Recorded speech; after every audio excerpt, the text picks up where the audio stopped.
Que la paix, la lumière et la présence d'Allah soient avec vous, chers frères et sœurs en islam.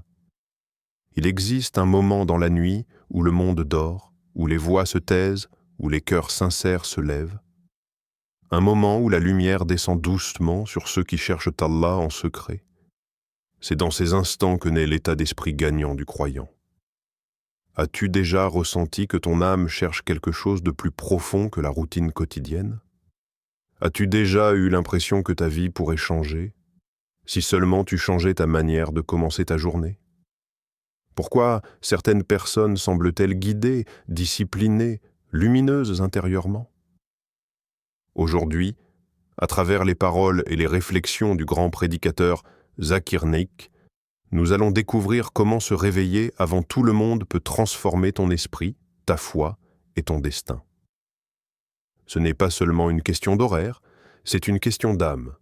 Allah dit dans le Coran « Et implore le pardon de ton Seigneur à l'aube, car l'aube a des témoins. » Coran 17,78. Si ce message touche ton cœur, abonne-toi à l'Islam Connect, like, commente et partage cette lumière autour de toi. Cette vidéo n'est pas un hasard. Elle est une lumière envoyée par Allah pour toi. C'est une mission divine. 1. Se lever avant tout le monde. Le secret des cœurs sincères. Se réveiller avant tout le monde, ce n'est pas seulement un acte de discipline, c'est une déclaration d'amour envers Allah. C'est un choix silencieux, invisible aux yeux des gens, mais immense auprès d'Allah. Quand tout est calme, que les lumières sont éteintes et que le monde dort profondément, toi tu décides de te lever. Tu quittes la chaleur de ton lit, tu luttes contre le poids du sommeil, et dans cet effort discret, tu dis à ton Seigneur, « Tu es plus important que mon confort. » Ce moment est intime. Il n'y a pas d'applaudissements. Personne ne filme. Personne ne félicite. Mais les anges témoignent. Allah voit, et cela suffit.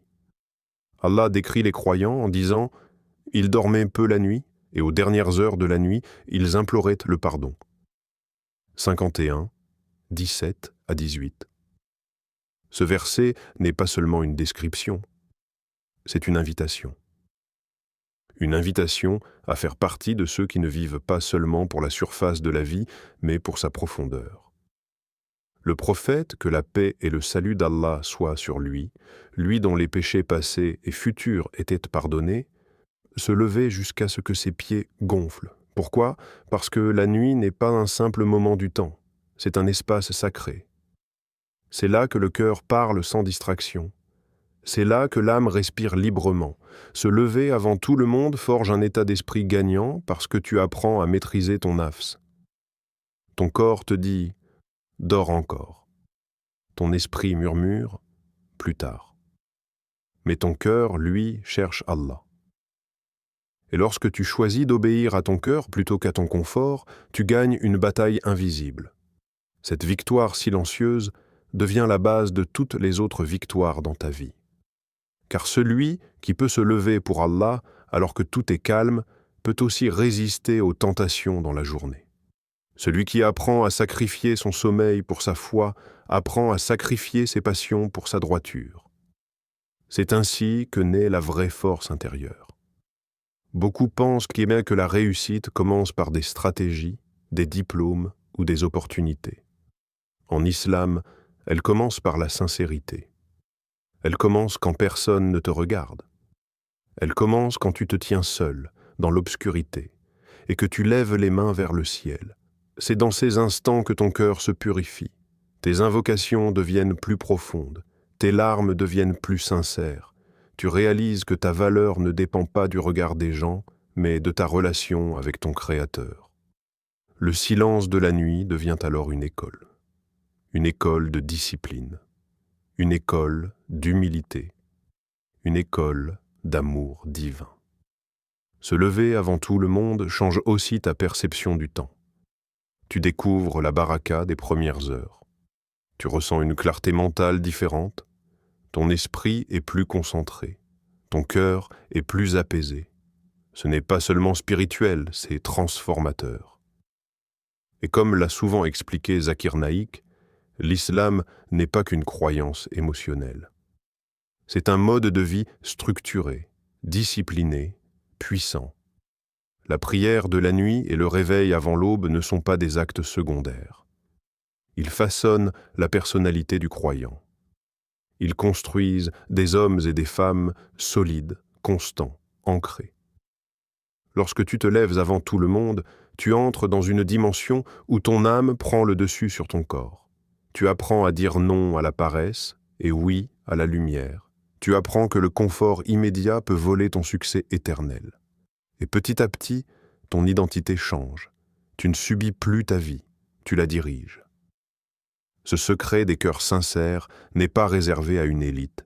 Il est accessible à celui qui décide, à celui qui comprend que la transformation ne commence pas par de grands discours, mais par un réveil discret à l'aube. C'est là que naît l'état d'esprit gagnant, dans le silence, dans la sincérité, dans l'amour invisible entre toi et Allah. 2. L'aube. Un rendez-vous divin qui change ta destinée. L'aube n'est pas un simple lever de soleil. Ce n'est pas seulement un phénomène naturel où la lumière chasse l'obscurité. L'aube est un appel. Un appel silencieux mais puissant. Un rendez-vous que ton âme attend même si ton corps l'ignore. Le prophète, que la paix et le salut d'Allah soient sur lui, a dit « Ô Allah, bénis ma communauté dans ses premières heures. » Tirmidhi. Cette invocation n'est pas anodine. Elle révèle un secret spirituel immense. La bénédiction est attachée au début de la journée. Le succès en islam ne commence pas à midi, ni après le café. Il commence avant que le monde ne s'agite. Lorsque tu te lèves pour Fajr, tu ne fais pas qu'accomplir une obligation. Tu réponds à une invitation divine. Tu affirmes que ta priorité n'est pas ton téléphone, ni tes responsabilités, ni tes préoccupations, mais Allah. La prière de Fajr est un alignement, un réalignement même. Elle replace ton cœur dans la bonne direction avant que la vie ne commence à tirer dans tous les sens. Dans la prosternation, ton ego s'efface. Dans la récitation, ton esprit se recentre. Dans l'invocation, tes peurs diminuent. Beaucoup de gens cherchent la clarté mentale à travers des méthodes modernes, des routines compliquées, des techniques sophistiquées. Mais le croyant trouve cette clarté en se tenant debout à l'aube face à son Seigneur. Il ressent une paix particulière, une stabilité intérieure difficile à expliquer à celui qui ne l'a jamais goûtée. C'est comme si ton cœur respirait mieux, comme si ton esprit devenait plus léger, comme si tes soucis perdaient un peu de leur poids. Ce moment crée un état d'esprit gagnant parce qu'il t'apprend la constance. Se lever chaque jour pour Fajr, même lorsque tu es fatigué, même lorsque la nuit a été courte, c'est entraîner ton caractère. Et le caractère est la base de toute réussite durable. Comme l'explique souvent Zakir Naik, l'islam est une religion de discipline et de structure. Les 5 prières ne sont pas seulement des actes spirituels isolés. Elles construisent une architecture intérieure. Elles organisent ta journée autour d'Allah. Elles empêchent ton cœur de se perdre. Fajr, en particulier, marque le ton de ta journée. Si tu commences par la distraction, la précipitation ou la négligence, ton esprit reste dispersé. Mais si tu commences par la prière, la récitation et le rappel, ta journée porte une empreinte différente. Il y a aussi une dimension invisible que beaucoup oublient. Les anges témoignent de la prière de Fajr. Le Coran mentionne que la récitation de l'aube est assistée. Cela signifie que ce moment est observé, honoré, élevé. Imagine commencer chaque journée sous le regard bienveillant des anges. Et puis, il y a la baraka. Cette bénédiction subtile qui ne se mesure pas seulement en quantité, mais en qualité. Tu peux accomplir plus en moins de temps. Tu peux ressentir moins de stress face aux mêmes responsabilités. Tu peux traverser les épreuves avec plus de stabilité. L'aube devient alors un point de transformation. Ce n'est plus une heure sur une horloge, c'est un seuil. Un passage entre l'obscurité et la lumière, entre l'inertie et l'action, entre la négligence et la conscience. Lorsque tu pries Fajr à l'heure, ton cœur s'aligne avec la volonté d'Allah, et cet alignement change subtilement ta destinée. Parce qu'une vie alignée sur Allah ne peut pas être vide de sens. Chaque matin devient une nouvelle chance, une nouvelle page, une nouvelle opportunité d'écrire ton histoire avec la guidance divine. L'état d'esprit gagnant ne naît pas d'un discours motivant. Il naît d'une prosternation sincère à l'aube. Il naît de cette décision quotidienne de mettre Allah au centre dès le premier souffle du jour. 3. La victoire contre le nafs, la vraie réussite. Le plus grand combat de ta vie ne se voit pas. Il ne fait pas de bruit. Il ne passe pas aux informations. Ce combat se déroule en toi, contre ton propre nafs, contre cette partie de toi qui cherche la facilité, le confort, la gratification immédiate. Et tant que tu n'as pas compris cela, tu risques de livrer les mauvaises batailles. Beaucoup pensent que la réussite consiste à dépasser les autres. En islam, la vraie réussite consiste à se dépasser soi-même. Lorsque ton réveil sonne à l'aube et que ton corps te supplie de rester sous la couverture, c'est là que commence la guerre intérieure. Personne ne t'oblige. Personne ne te surveille. C'est un face-à-face entre toi et toi-même. Entre ton âme qui aspire à la lumière et ton nafs qui préfère l'obscurité du confort. Se lever tôt, prier, ouvrir le Coran alors que le sommeil alourdit encore tes yeux, c'est une victoire invisible mais immense. C'est une preuve que ton cœur est plus fort que tes impulsions. Allah dit « a réussi certes, celui qui la purifie ». 91, 9.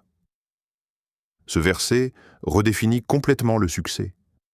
La réussite ne se mesure pas seulement en argent, en diplôme ou en reconnaissance. Elle se mesure à la capacité de purifier son âme, à la capacité de dire non à ses désirs quand ils éloignent d'Allah.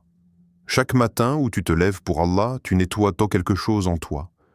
Tu enlèves une couche de négligence, tu affaiblis l'emprise du nafs, tu renforces la voix de ta conscience. Le nafs aime les excuses. Tu es fatigué. Tu commenceras demain. Allah est pardonneur, ce n'est pas grave. Mais la discipline spirituelle consiste à ne pas se laisser diriger par ces murmures constants. C'est ici que se construit l'état d'esprit gagnant. Parce qu'en réalité, celui qui ne peut pas se contrôler lui-même ne pourra jamais contrôler sa vie.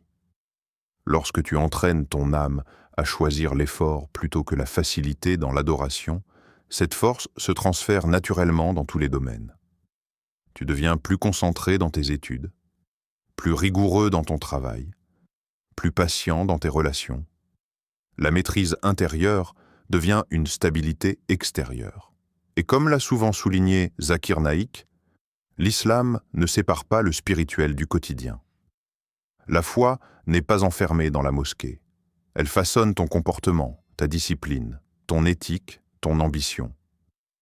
La victoire contre le nafs est progressive. Elle ne se gagne pas en un jour. Certains matins seront plus difficiles que d'autres. Parfois tu tomberas, parfois tu manqueras l'aube, mais chaque retour est une nouvelle victoire. Chaque effort sincère est inscrit. Le nafs, lorsqu'il n'est pas maîtrisé, devient tyrannique. Il te pousse vers la procrastination, l'excès, l'arrogance, la négligence. Mais lorsqu'il est discipliné par la prière, le rappel et la constance, il devient un allié. Il s'apaise, il s'aligne. C'est ainsi que naît la vraie réussite. Pas dans la domination des autres, mais dans la domination de soi. Pas dans l'apparence extérieure, mais dans la purification intérieure. Le succès spirituel finit toujours par influencer le succès matériel. Pourquoi ? Parce qu'une personne disciplinée devant Allah devient naturellement disciplinée dans ses responsabilités. Une personne consciente de ses actes devant son Créateur devient plus honnête, plus constante, plus digne de confiance. La victoire contre le nafs n'apporte peut-être pas des applaudissements immédiats, mais elle apporte quelque chose de plus précieux, la solidité intérieure. Une force qui ne dépend ni des circonstances, ni des opinions des gens. Et chaque matin, où tu choisis Allah au lieu de ton confort, tu écris une nouvelle ligne dans ton histoire de réussite. Une réussite que seul Allah voit pleinement, mais qui transforme profondément la personne que tu deviens. 4. Le silence de la nuit, un moment où Allah est proche. Il existe un moment dans la nuit où tout ralentit. Les bruits disparaissent, les écrans s'éteignent, les conversations cessent, le monde semble suspendu.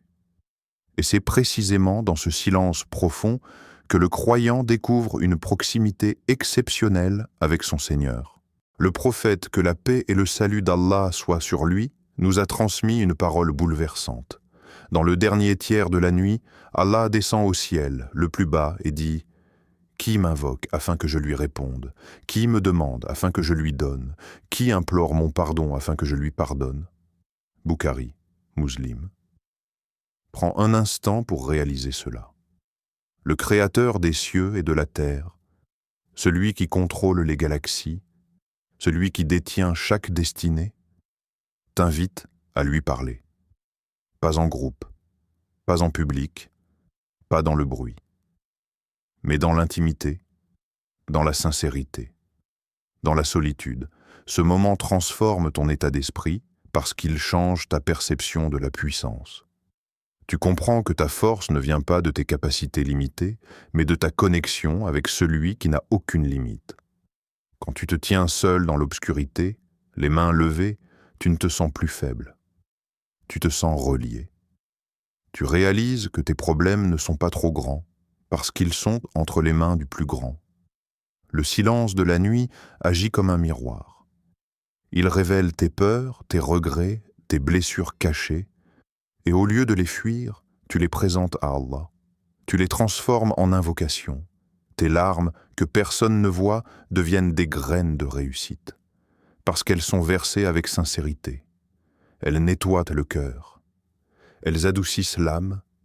Elles brisent l'orgueil. Celui qui apprend à pleurer devant Allah à l'aube développe une solidité intérieure rare. Il n'a plus besoin de cacher sa vulnérabilité derrière une façade. Il sait que sa faiblesse, lorsqu'elle est déposée devant Allah, devient une force. C'est là que naît un état d'esprit différent. Tu n'es plus seul face aux épreuves. Tu n'es plus prisonnier de tes inquiétudes. Tu comprends que chaque difficulté est une opportunité d'élévation. Dans le silence de la nuit, les invocations prennent une dimension particulière. Elles ne sont pas précipitées. Elles ne sont pas mécaniques. Elles viennent du fond du cœur. Tu parles à Allah comme un serviteur qui sait qu'il est entendu. Et comme l'a souvent expliqué Zakir Naik, la relation avec Allah n'est pas théorique. Elle est vivante, elle est réelle. Elle se nourrit de ces moments où le croyant choisit la solitude avec son Seigneur plutôt que le confort du sommeil. Lorsque tu goûtes à cette proximité nocturne, quelque chose change en toi. Les tempêtes de la journée ne t'effreinent plus autant. Les critiques des gens perdent leur pouvoir.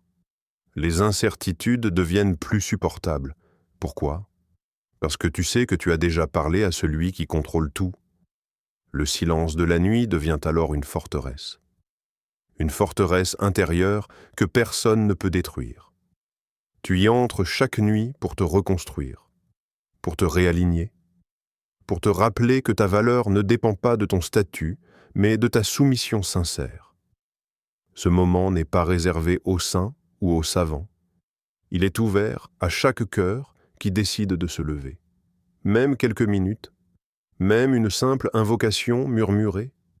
Dans cette obscurité, une lumière invisible se dépose sur ton âme, et cette lumière t'accompagne lorsque le soleil se lève. Celui qui apprend à rencontrer Allah dans le silence n'a plus peur du bruit du monde. 5. Changer sa vie commence par changer son réveil. Beaucoup rêvent d'une nouvelle vie, une vie plus stable, plus productive, plus lumineuse. Ils veulent plus de réussite, plus de paix, plus de baraka. Mais ils gardent les mêmes habitudes, les mêmes nuits longues, les mêmes matins précipités. Ils espèrent un changement, sans changer le point de départ de leur journée. En réalité, la transformation commence par un détail que beaucoup sous-estiment, le réveil. L'état d'esprit gagnant ne commence pas par un grand discours motivant. Il commence par une décision intime et ferme. Demain, je me lève pour Allah. Pas parce que je me sens inspiré, pas parce que c'est facile, mais parce que je choisis d'être discipliné.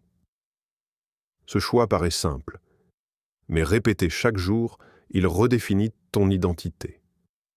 Lorsque tu te lèves à l'aube pour prier, lire quelques versets, invoquer ton Seigneur, tu envoies un message clair à ton âme: ma priorité est Allah. Et lorsque cette priorité devient constante, ta vie entière se réorganise autour d'elle. Tu deviens plus conscient du temps. Tu réalises que chaque minute est une amana, une responsabilité. Tu commences à détester le gaspillage. Tu deviens plus structuré sans même forcer, parce que ton matin est structuré. La discipline du réveil forge la discipline du caractère. Petit à petit, tu observes des changements subtils. Tu es moins dispersé, moins stressé, plus ancré. Tu prends de meilleures décisions, tu réfléchis avant d'agir. Ton cœur est plus stable face aux imprévus. Ce n'est pas magique, c'est le fruit de la constance. Allah aime les actions régulières, même petites. Un réveil sincère chaque jour peut sembler insignifiant aux yeux du monde, mais auprès d'Allah, il est immense. Parce qu'il est répété, parce qu'il est discret, parce qu'il est fait uniquement pour lui. Et lorsque Allah voit ton effort sincère, il met la baraka dans ton temps. Tu accomplis plus en moins d'heures. Tu ressens moins de fatigue pour le même travail. Les opportunités semblent apparaître au bon moment. La baraka n'est pas toujours visible immédiatement. Mais elle transforme la qualité de ta vie. Elle rend les petites choses suffisantes. Elle rend les moments simples précieux. Comme l'a souvent rappelé Zakir Naik, l'islam ne promet pas une vie sans épreuves. Il promet une vie guidée. Et la guidance commence lorsque tu décides de placer Allah au centre de ton quotidien. Changer son réveil, c'est aussi changer sa relation avec la paresse. Tu cesses d'être dominé par tes envies immédiates. Tu deviens capable de faire ce qui est bon, même quand ce n'est pas agréable sur le moment. Cette capacité est rare et elle est puissante. Avec le temps, tu ne te définis plus comme quelqu'un qui essaie. Tu deviens quelqu'un qui agit, quelqu'un de constant, quelqu'un de fiable. Et cette transformation intérieure influence tout, ta spiritualité, ton travail, tes études, tes relations. Les gens peuvent ne pas comprendre ce qui a changé en toi, mais ils ressentiront ta stabilité, ta maturité, ta sérénité. Tout cela commence par un réveil. Un réveil où tu refuses de laisser ton nafs décider. Un réveil où tu choisis la lumière avant le bruit. Un réveil où tu dis à ton Seigneur « Je suis là ». Et c'est souvent dans ces décisions silencieuses, répétées jour après jour, que les plus grandes transformations prennent racine. Frères et sœurs, l'état d'esprit gagnant en islam ne commence pas par la richesse, ni par la reconnaissance. Il commence par un réveil. Un réveil du corps à l'aube, et surtout un réveil du cœur vers Allah. Se lever avant tout le monde, c'est choisir la lumière avant l'agitation. C'est choisir la discipline avant la distraction. C'est choisir Allah avant tout. Et lorsque tu fais ce choix chaque jour, ta vie change, non pas par magie, mais par baraka. Si ce message a touché ton cœur, abonne-toi à l'Islam Connect, partage cette vidéo avec quelqu'un qui a besoin de se relever spirituellement. Sois une cause de lumière pour les autres. Merci d'avoir ouvert ton cœur à cette parole. Que la paix d'Allah t'accompagne dans chaque aube que tu vivras. Allah dit, « En vérité, c'est par le rappel d'Allah que les cœurs se tranquillisent. » 13, 28. Puisses-tu trouver cette tranquillité dans chaque réveil, dans chaque prosternation, dans chaque souffle. Amin.